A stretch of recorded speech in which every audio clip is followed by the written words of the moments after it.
Hello दोस्तों, कैसे हैं आप सब। उम्मीद करता हूँ बहुत अच्छे हैं और आप लोगों का दिल से धन्यवाद कि आप लोगों ने इतना प्यार दिया और आप लोग आता वीडियो को सब्सक्राइब कर रहे हैं और आप लोग वीडियो को देख रहे हैं, अप्रिशिएट कर रहे हैं। चलिए, अब जो मैंने आप लोगों को फिजिकल फीचर के बारे में बताया था, अब उसका सेकंड पार्ट की बारी है और आज मैं बात करने वाला हूँ नॉर्दर्न प्लेन्स के बारे में, इंडिया के नॉर्दर्न प्लेन्स के बारे में और डेजर्ट के बारे में। तो इंडिया के नॉर्दर्न प्लेन्स के बारे में बात करें तो ये एक इंडिया के लिए बहुत इंपॉर्टेंट पार्ट है, ठीक है, क्योंकि ज़्यादातर जो पॉपुलेशन है इंडिया का वो इन्हीं जगहों पे रहती है, ठीक है। आपको मैं आगे बताऊंगा कि इतना पॉपुलेटेड क्यों है और ये इतना खास क्यों है इंडिया के लिए, ठीक है। तो पहली बात ये कि जो इंडिया, ये जो नॉर्दर्न प्लेन्स है ना, ये बेसिकली आपको मतलब ये कि पंजाब, हरियाणा, वेस्ट बंगाल, इधर आपका यूपी, बिहार, झारखंड, ये सारे नॉर्दर्न प्लेन्स हैं, ठीक है। ये ज़मीनें बहुत समतल हैं और फार्मिंग के लिए बहुत ही अच्छा है। जानते हैं क्यों? क्योंकि यहाँ पे बहुत सारे बड़े रिवर्स बहते हैं, जैसे गंगा हो गया, है ना, इंडस हो गया, इसके बाद साथ ही साथ आपका ये बहता है, क्या बोलते हैं, एक और रिवर है मेन, ब्रह्मपुत्र। तो बेसिकली ये जो रिवर है ना, असम में बहता है बेसिकली ब्रह्मपुत्र। ये रिवर बेसिकली इन जगहों को, इन ज़मीनों को बहुत ज़्यादा फर्टाइल बनाता है। पता है क्यों? क्योंकि ये जो रिवर है बेसिकली पहाड़ों से निकलती है, ठीक है। और पहाड़ों से जब ये रिवर निकलती है तो अपने साथ ये बहुत सारे सिल्ट, बहुत सारे रॉक्स के छोटे छोटे जो पार्ट टुकड़े होते हैं अपने साथ कैरी करती है। जब पहाड़ों से जब नीचे की तरफ प्लेन्स की तरफ आता है, जब पहाड़ों से नीचे की तरफ पानी नीचे आता है, जो पानी की स्पीड होती है, रिवर की स्पीड होती है, वो कम हो जाती है। और कम होने से क्या होता है, उसमें जो छोटे छोटे जो पत्थरों के टुकड़े होते हैं जो सॉइल के फॉर्म में रहता है वो नीचे बैठ जाती है, जिससे कि जो प्लेन्स का जो एरिया होता है वो इन्हीं मिट्टी से आसपास में पूरे भर जाते हैं। जिससे प्लेन का एरिया जो होता है वो इन्हीं सॉइल से एक तरह से एनरिच हो जाता है। यानी कि इस सॉइल, ये जो सॉइल है, ये इस तरह की सॉइल को हम बोलते हैं एलुवियम सॉइल। ये सॉइल फार्मिंग के लिए बहुत ही ज़्यादा अच्छा है, इसलिए इस तरह के रीजन में जो है फार्मिंग बहुत अच्छा होता है। आपने ऐसे ही पढ़ा होगा कि जो पहले का जो कल वो था, सिविलाइजेशन था, वो हमेशा रिवर के आसपास बसता था, क्योंकि पानी और वहाँ के जो लैंड थे बहुत ज़्यादा फर्टाइल थे। तो इसी कारण से आप देखोगे तो पंजाब, हरियाणा, यूपी, वेस्ट बंगाल, बिहार, इन जगहों पे फार्मिंग बहुत अच्छी होती है। यहाँ की जो फार्मिंग है वो यहाँ पे लोगों की मेन ऑक्यूपेशन है, यहाँ पे ज़्यादातर लोग फार्मिंग में इन्वॉल्व हैं। तो कह सकते हैं कि यहाँ की फार्मिंग बहुत अच्छी है। इसके साथ साथ हम यहाँ पे कुछ रिवर्स की बात करेंगे, जो रिवर्स यहाँ से बहती है। बेसिकली रिवर जो होता है बेसिकली वो ग्लेशियर से बहती है। ग्लेशियर्स मतलब क्या होता है, जब हिमालय पर जाएंगे तो वहाँ पे क्या होता है, आपको बर्फ ही बर्फ दिखेंगे। तो ये जो बर्फ है ये ग्लेशियर्स है, एक क्या है, ग्लेशियर्स है। यानी कि एक तरह का पानी के फॉर्म में है, बट वो सॉलिड फॉर्म में है। जब वो हिमालय जो पानी होता है, जब थोड़ा सा नीचे की तरफ बहता है, जब पानी मेल्ट होता है तो जो पानी है वो रिवर फॉर्म होता है और इस तरह से रिवर बनता है। तो पहाड़ों से ज़्यादातर रिवर निकलती है, ठीक है। तो गंगा और इंडस और जो ब्रह्मपुत्र है, ये सारे जो क्या है, हिमालयन रिवर है, क्योंकि हिमालय से बहती है। वैसे गंगा के बहुत सारे ट्रिब्यूटरीज भी हैं। ट्रिब्यूटरी क्या होता है, ऐसे रिवर जो गंगा मिल जाती है और गंगा में मिलके वो रिवर आगे की तरफ बहती है। जैसे जो गंगा के ट्रिब्यूटरीज है वो क्या है, बताइए जरा। ये बेसिकली है आपका, बेसिकली 3 रिवर्स हैं, जैसे घाघरा, इसके साथ साथ यमुना और कोसी बेसिकली कहाँ बहती है, बिहार में कुछ पोर्शन बहती है, जो कि बहुत ज़्यादा फ्लड वगैरह बिहार में लाती है। इसके साथ साथ इंडस का भी बेसिकली यहाँ पे 3 मेन इसका वो है, डिस्ट्रीब्यूटरीज है, जो रिवर इंडस में जाके मिल जाती है। सतलज हो गया, ब्यास हो गया और रवि हो गया। असम में जो बहती है ब्रह्मपुत्र, उसकी कोई एज सच डिस्ट्रीब्यूटरीज नहीं है, ठीक है। असम में जो बहती है वो सीधा जाके चाइना में जाके बहती है, जो कि ये रिवर्स बहुत ज़्यादा इंपॉर्टेंट है मतलब इन जगहों के लिए, क्योंकि ये रिवर कहीं ना कहीं सॉइल को फर्टाइल बनाती है। इसके साथ साथ हम बात करें तो यहाँ के जो लोग हैं वो, ये यहाँ की जो मेन ऑक्यूपेशन है वो ऑक्यूपेशन फार्मिंग है। आपको बता चुका हूँ फार्मिंग क्यों है, क्योंकि यहाँ की सॉइल बहुत ही अच्छी होती है। इसके साथ साथ यहाँ पे प्लेन जो है वो compare to other region, plain जो है वो बहुत ज़्यादा डेवलप्ड होता है। क्यों?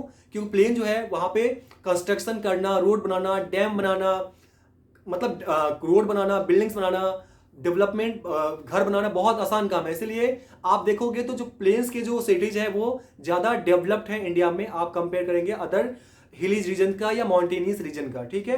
ये बात अब समझ आ गई आपको। अब बात करेंगे हम डेजर्ट की। डेजर्ट यानी कि रेगिस्तान।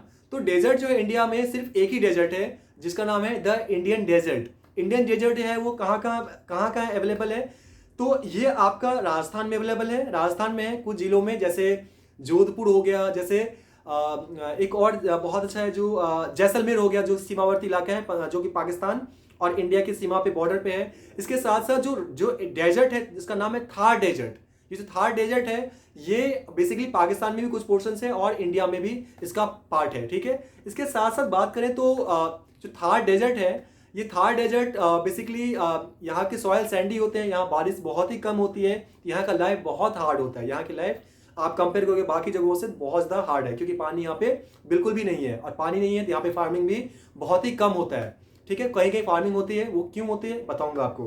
तो जो डेजर्ट है इसमें इसकी कुछ कुछ फीचर्स जान लेते हैं। तो डेजर्ट जो है आप देखोगे तो कहीं के ड्यून्स बनती है। ड्यून्स क्या होता है, अब देखोगे जब रेगिस्तान में बहुत बड़े बड़े आंधी चलते हैं, तो आंधी में क्या होता है कि जो जो जो आंधी होती है वो अपने साथ रेत लेके उड़ता है, सैंड के पार्टिकल्स लेके उड़ता है, क्योंकि सैंड के पार्टिकल्स बहुत छोटे होते हैं। तो जब उड़ता है तो एक जगह से वो रेत उठाता है और एक जगह कहीं पे जाके पूरा भर देता है, तो इस तरह के पहाड़ जैसा बनाता है। तो उन्हीं पहाड़ को हम सैंड ड्यून्स कहते हैं, ठीक है, सैंड ड्यून्स कहते हैं।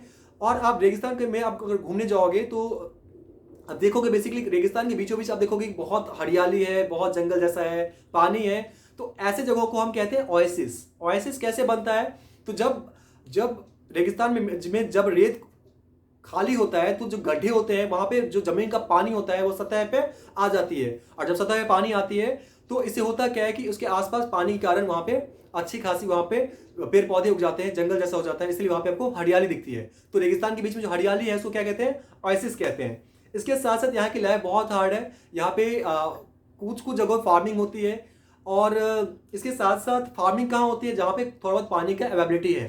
तो आप अगर राजस्थान की बात करें तो राजस्थान में पंजाब से एक रिवर है, आई थिंक पता नहीं शायद रवि है या बैस है, उससे मैं करेक्ट हूँ तो आप मुझे, अगर मैं गलत हूँ तो उसको करेक्ट कीजिएगा, उससे एक कैनाल निकला हुआ है, नहर निकला हुआ है। उस नहर के पानी को राजस्थान के कुछ डेजर्टिक इलाके में जहाँ पानी कमी वहाँ पे सप्लाई की जाती है, वहाँ पे इस कारण से पानी के कारण वहाँ के लोगों की लाइफ थोड़ी सी आसान हो गई, वहाँ पे थोड़ी बहुत फार्मिंग होती है। फार्मिंग वहाँ पे मेनली थोड़ा बहुत व्हीट होता है, ज्वार होता है और बाजरा होता है, ठीक है। इसके साथ साथ यहाँ की लाइफ बहुत टफ है, यहाँ पे लोग बेसिकली ऊँट रखते हैं अपने साथ। ऊँट का रेगिस्तान, ऊँट जो होता है वो रेगिस्तान का जहाज होता है, इसको डेजर्ट ऑफ शिप कहते हैं। क्यों, क्योंकि ऊँट के पास ऐसे बहुत सारे फीचर्स हैं जो कहीं ना कहीं ऊँट को रेगिस्तान के लिए ही समझो बना हुआ है। क्यों, क्योंकि ऊँट के जो पैर होते हैं, उसके जो फीट होते हैं बहुत ज़्यादा पैडेड होते हैं, मतलब थोड़े से चौड़े होते हैं। इससे होता है क्या कि वो रेत पे भी आराम से दौड़ जाते हैं, उसका पैर अंदर में धंसता नहीं है। अगर आप चलोगे तो आपके पैर पूरे नीचे अंदर की तरफ चली जाएगी, जिससे कि आप चल नहीं पाओगे, बट ऊँट आराम से उसके ऊपर दौड़ जाता है। इसके साथ साथ उनके पास और भी बहुत सारे एडेप्टिव फीचर्स हैं, क्योंकि उसके पास जो लिप्स हैं बहुत बड़े होते हैं, तो वो आराम से थॉर्नी बुशेस को भी, कांटेदार चीज़ों को भी, मतलब पेड़ पौधे को भी खा लेता है। वो बहुत ज़्यादा पानी एक बार में कंज्यूम करता है, स्वेटिंग बिल्कुल नहीं करता। इस कारण से ऊँट जो है वो डेजर्ट के लिए एडेप्ट रहता है, पूरी तरह से एडेप्टेड है। इस कारण से वहाँ पे लोग डेजर्ट में ऊँटों का काम लेते हैं, खेतों के लिए और कहीं जाने आने के लिए भी। इसके साथ साथ दोस्तों आप लोगों को बता दूं, अभी दोस्तों 2 टॉपिक और रहता है जिसको मुझे 2 या 3 टॉपिक जिसमें आगे मुझे कवर करना है। इसमें पहला टॉपिक ये है कि मुझे आगे आप लोगों को बताना है पेनिनसुलर प्लेट्यू के बारे में, ठीक है। इसमें ईस्टर्न घाट और वेस्टर्न घाट पढ़ेंगे। इसके साथ साथ कोस्टल रीजन इंडिया की जो है बहुत लंबी कोस्टल बाउंड्री है, इन रीजन के बारे में बात करेंगे। और साथ ही साथ दोस्तों बात करेंगे हम लोग लक्षद्वीप और अंडमान एंड निकोबार के बारे में। तो दोस्तों जिस तरह से आप लोग प्यार दे रहे हैं, मैं बहुत जल्दी इस पार्ट को एंड करके कुछ नया पोर्शंस को स्टार्ट करूंगा। आप लोग इसी तरह से अपना प्यार बनाए रखिए, और जितने भी लोग आप लोग वीडियो देखते हैं और सब्सक्राइब कर रहे हैं, आप लोगों का बहुत बहुत धन्यवाद दिल से कि आप लोग वीडियो को देख रहे हैं। और शेयर प्लीज़ कीजिएगा, क्योंकि इससे क्या होता है कि मुझे अंदर में एक तरह से मोटिवेशन होता है भाई कि अब मुझे कुछ करना है। तो मैं बहुत खुश हूँ आप लोगों के इस प्यार के लिए। तो आप लोगों का दिल से धन्यवाद। आप वीडियो को यहीं पे शॉर्ट करते हैं, यहीं पे एंड करते हैं। आप लोगों का दिन बहुत अच्छा हो, आप लोग जब भी वीडियो देख रहे हैं आप लोगों का दिन अच्छा हो। आप लोगों के लिए ढेर सारी शुभकामनाएं। आप लोग अच्छे से पढ़ाई कीजिए और ऐसे ही वीडियो को शेयर कीजिए, लाइक कीजिए और सब्सक्राइब कीजिए। Thank you so much for watching. Thank you so much.